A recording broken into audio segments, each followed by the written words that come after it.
guys, welcome to the show. My name is Allison and I am your film bro girlfriend.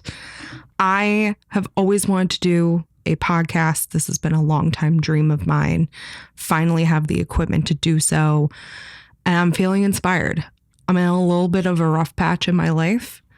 Kind of don't know where to go with my career. I've been in corporate photography for about 10 years and never really felt super fulfilled creatively. And I've been thinking about this show for the last probably 5 years, maybe a little bit more. And I have so many ideas for the show. I'm really excited to show this to you guys, and hopefully some of you will come along with me if this grows even better. But honestly, this is more so for me. I have just felt so unfulfilled creatively for a long time now. And I always wanted to make films. I've loved film since I was a little girl. You know, I'm going to get a little vulnerable on the show. That's kind of my personality. I'm very emotional. I love to be vulnerable. And, you know, when my grandfather died when I was 7 years old, I fell into a little bit of a depression. Kind of hard to believe at 7 years old being depressed, but I really didn't know what to do with myself. And I found myself in dance class, sitting in the corner and writing my feelings in a notebook. And I found myself crying at piano lessons because I know he loved when I played the piano. And I kind of fell into watching films and really fell in love with films from then forward. I know that's kind of crazy to think about, a 7-year-old falling in love with film, but I really did. I remember my aunt and uncle getting married a little bit after he passed away. They did a church wedding for him. He was very religious while he was still alive, or maybe it was after he died. Now I'm not sure, but I know he was at one of the celebrations of their weddings. And the one that I couldn't go to, I was really, really sick. I used to get strep throat all the time. So my other grandmother from my other side of the family stayed with me, and I begged her to watch Titanic, and she let me. Even the part with Kate Winslet when Leo DiCaprio, you know, says, "Draw me like one of your French girls." She allowed me to watch that part, even though I was very young. I begged her and she let me. And we spent the whole day watching, you know, when it was VHS tapes and it was in 2 tapes. I think we watched the second half first and then went back to the first half and then watched the second tape as well. So we just sat there for hours and she entertained me by doing that. And thank God she did. I'm so happy that she did. You know, I've just always loved film, and I really want to make this show about film and what I love about film. And, you know, I have a lot of great episode ideas for you guys. But just so you know a little bit about me, that's a great segue into that little story. But I also fell in love with Lord of the Rings really young. The first movie came out when I was 10 years old, Fellowship of the Ring. I saw it in theaters and it changed my life. And when Two Towers came out, that also changed my life. I spent so much time once that came out on DVD watching that, and also watching more so the special features on the DVD, the making of, the commentaries, just seeing all the behind the scenes, because I was like, how did they make this movie? This is so crazy. I just couldn't understand it. And once I saw how they did it behind the scenes, it changed my life. And ever since then, I knew I wanted to be in film. I didn't know how. I mean, from when I was a little girl, I always wanted to be a film director. I still have not done that. And I kind of fell out of it, you know, the last 10 years. And that's why I'm coming back to it now the way that I can at this point in time, which is just to talk about films. I've always been that person in the room, knowing about all the films that were out, talking about them, and always being the only person in the room that knew what was going on with film, pop culture, television. Like, some people would be able to keep up with me here and there, but for the most part, I'm the lonely person in the room.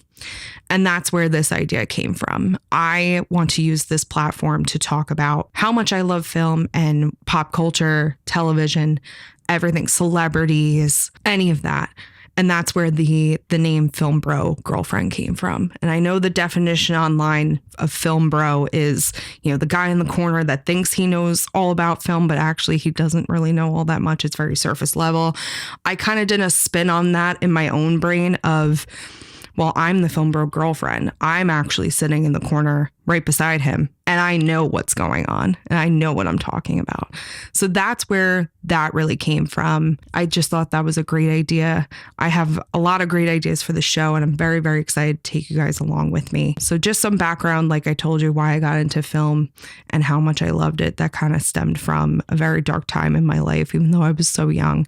It still lingers to this day. I think about my grandfather all the time. You know, a lot of times on these film podcasts that I listen to, not a lot of people get very vulnerable with how they feel about film. And I know I'm a very emotional, vulnerable person, and I hope to bring my vulnerability to this show and just how much I love the things that I love. And I want to share that with the audience, with you guys. So just some background on me. This is the little get to know me episode and what the show is going to be and what it's going to be going forward and where it's going to go.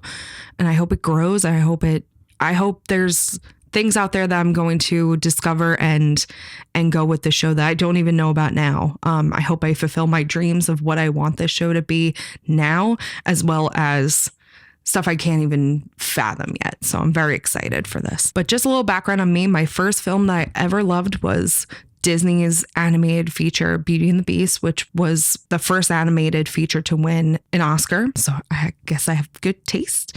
My whole bedroom was Beauty and the Beast themed. I still love it to this day. I think it's great. I think the music is great. I think the animation is beautiful. And from there, I really, like I said, loved Lord of the Rings, and that really shot me right into loving film and how much I love film. And ever since then, you know, I knew I wanted to go get my degree in TV and film, and I did. I went to Rowan University and got my bachelor's degree in that. And I also really loved the aesthetics of certain things. Like I ended up going to makeup school and got certified in makeup in 2019 into 2020, also during a very dark time in my life. I just lost my grandmother and my job. So I decided to go to makeup school. And then before that, when I got out of college and couldn't find a job in TV and film, I also went to nail school, and I am licensed in the state of New Jersey to be a nail technician. I don't really do clients. It's more so for me. I love nails, and that's going to be incorporated into the show as well. Just some little recommendations at the end of each show. And I think that would be really fun for me to incorporate the things that I love to do, even outside of film TV, but it's still mixed in, and we have a lot of fun with it.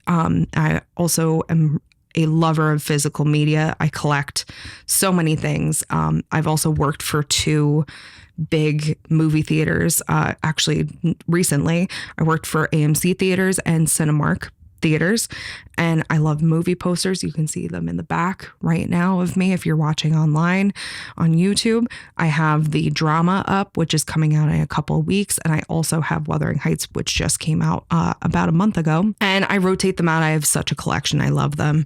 I also have a lot of Blu-rays, DVDs, film books. I have a couple behind me back here as well, the Sofia Coppola Archive, a big coffee book on Spielberg, and also the A24 collab that they did of how directors dress, which is very cool. I also am a collector of nail polish. There's a lot of mainstream polishes that I love, independent polishes I love. I just really believe in physical media. I know it's having a resurgence now, which is awesome, and I really highly recommend that you do that. But I want to give a recommendation of physical media every episode, nail polish every episode, or maybe what I'm wearing. I want to talk all things pop culture and film and TV and just a mix of everything I love. I'm also going to be talking about a little bit of theme parks and not Disney. I promise. I'm not a Disney adult. I love Universal. I go there every year for Halloween Horror Nights. It's one of my favorite events of the year. I look forward to it every year. I love Halloween. It's my favorite holiday. Love horror. So I'm kind of all over the place in this episode, I know, but there's so many things that I feel so deeply about, and I just want to share it with the world. So I really hope that everyone can come with me on this journey and come hang out with me every week. I hope to put out an episode every week. I'm not sure what day it will be yet. And I hope to have some guests on, just some of my friends and family that also love film, TV, pop culture, whatever they want to talk about. But it's mostly going to be me on this podcast going forward. So I'm really, really excited. This is going to be really, really great for me and a great way to express myself creatively. And I will fix the lighting in this video. I know if you're just listening on a podcast platform, you can't see, but the lighting's a little off, but I will figure it out, I promise. But I'm really, really excited to start this journey, and I hope you guys come with me. I'm really, really excited for this, and I hope that it goes well. I hope it does well. And even if it doesn't, I think I just need to do this for myself. Like I said, the last 10 years of my career have really put a damper in my creativity, and I just want to get back to that. I'm turning 35 this year. I'm definitely not in the space or in the part of my life that I thought I would be turning 35. It's definitely not where I thought I was going to go. So this is interesting for me, but I'm really excited about doing this and sparking my creativity again. I'm just so excited. I really, really am. And I just want to talk about one thing too, I guess, as this little episode too. The Oscars were last night, the 2025 Oscars that happened in 2026. And it's really exciting. It was a really exciting film year last year. I think a lot of great films came out. One battle after another was the big winner last night. Best Picture, Best Director, Best Editing, Best Adapted Screenplay. Now I'm blanking on the other ones, but they won 6 awards. And I felt so deeply about that film. I actually just got into Paul Thomas Anderson this past year, and also a very dark time in my life. I was without a job, still am, it's going to be almost 2 years in May. And the market is really hard. But what I found in the last year was I was going to the movies a lot and alone, which is so great. And I just want to put that out there. If you can go see a movie by yourself and feel comfortable enough to go see it by yourself, even if you don't feel comfortable being by yourself, I highly suggest you go and do it. It is so life-changing and will change your whole attitude. Like you can walk out of a movie feeling like your life just got changed. And that's how I felt. I saw a lot of movies alone last year, and some of them were just absolutely phenomenal. Sinners, I saw in IMAX by myself. Weapons, I saw by myself in IMAX. One battle after another, I saw with a friend. And it was one of the best movie-going experiences of my life.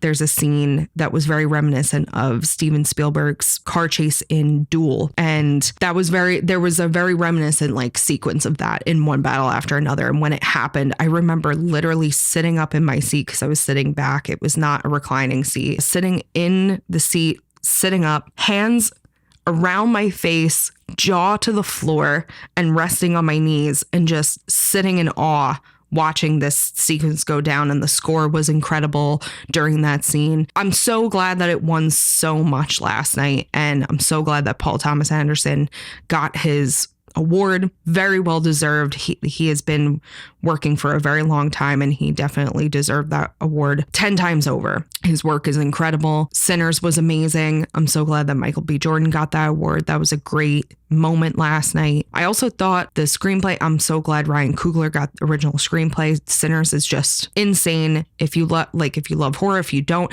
does not matter. Go see that movie. Go see One Battle. Go see Weapons. Go see Sentimental Value. Go see, honestly, any of the movies that were nominated this year were all incredible. Like there's nothing really that I cannot recommend. They were all great. I know this is controversial, but I thought Frankenstein was really great. I thought Jacob Elordi did a great job. I really do think that this year was a great year in film, and I'm so happy that it happened. And I also thought the In Memoriam was very tasteful. I was definitely crying a little bit. The tribute to Catherine O'Hara, Diane Keaton, Rob Reiner, and Robert Redford was incredible. When Barbra Streisand came out and started singing at The Way We Were, I lost it. We just lost so many pioneers in film and in the industry this year that it really felt like it was looming large. And I'm so glad that they changed the In Memoriam a little bit to have people come out to speak about those people like Billy Crystal, Barbra Streisand, Rachel McAdams, who had started, I think, 2 movies with Diane Keaton. I think Morning Glory and Family Stone. And also, who else was it? Oh, Rachel McAdams also talked about Catherine O'Hara, which was amazing. I just think that's what you need to do. We're about to start getting into this unfortunate era of losing a lot of great legends, that came up in the 70s, 80s, 60s, 90s, all that time. And unfortunately, we're going to start losing some legends that mean a lot to us and a lot to culture. And it hurts. It hurts a whole lot. But I think what they did last night was really tasteful. I think they did a great job. I hosted last night a couple of family and friends, which was awesome. We had a great time. I just love the Oscars so much. This award season was really exciting. Even the best actor race was, kind of a nail biter. We kind of flipped around on who we thought was going to win the whole time. Even throughout the night, it kind of was like, Sinners, one battle, Sinners, one battle. And it kind of went back and forth of them winning awards and kind of didn't know until the very end of the night, like who was going to win. But I think one battle after another was such a great win. I'm just so happy for PTA and everyone involved in that film. I think Sinners had some great moments too. All the movies from this year are going to go down in history as just a great Oscars. And I thought the telecast, they did a great job. Really loved all the bits, all the nods. I thought the ladies from Bridesmaids coming out, their bit was hysterical. I really thought it was a great telecast. And I haven't felt that way about that telecast in quite a long time, probably prior to COVID. Was the last time like it really felt good. And I don't even remember what year I felt like really good about that. So that was exciting to see. I'm hoping that for next year, I can cover the award seasons. I would love to cover some fashion and things like that. Because a great memory for me back in the day when I was in college was every Friday night, I would make sure not to make plans until later on in the night. But I would always be home after class or after work to watch Fashion Police with Joan Rivers. And she was just such a force. And we're really missing that in the red carpet game now for all award shows. And it definitely looms large there for sure. But the fashion always interested me. I would love to speak about that as well. It's just such a fun thing of pop culture and see the interviews and see what people are wearing and comment and give opinions. And in the grand scheme of things, this really does not matter a whole lot. But honestly, it's what makes me happy. And I know it makes a lot of people happy. And it's a nice distraction from what's going on in the world. And I mean, culture is just so important, especially film. You can resonate with a film or a performance, or I love movie scores. That always has been a thing in my life forever. I remember first getting my first movie score CD for like my 10th or 11th birthday, and it was Lord of the Rings, and I got all 3 of them. And ever since then, I've loved movie scores. I have a whole Spotify playlist of all of my favorite movie scores or just scores that I like. Like I have 2 separate playlists. Some of them are just, hey, here's all these scores of movies I've watched. And then I add the tracks that I really, really love into like my favorite movie scores.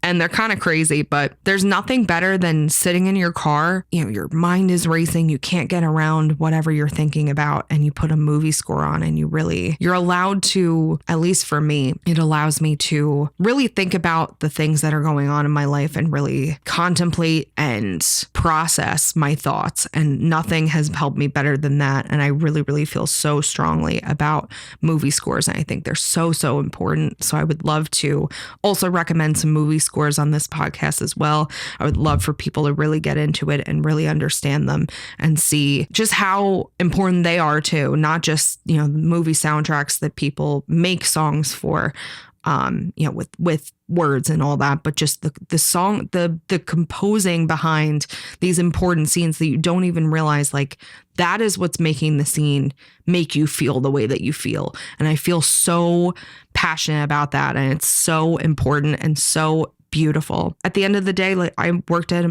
2 different movie theater chains. I think going to the movies is just so, so, so important. We have to keep cinema alive and seeing movies in a movie theater. And if you can do that, I highly, highly recommend that you do and keep doing it no matter what.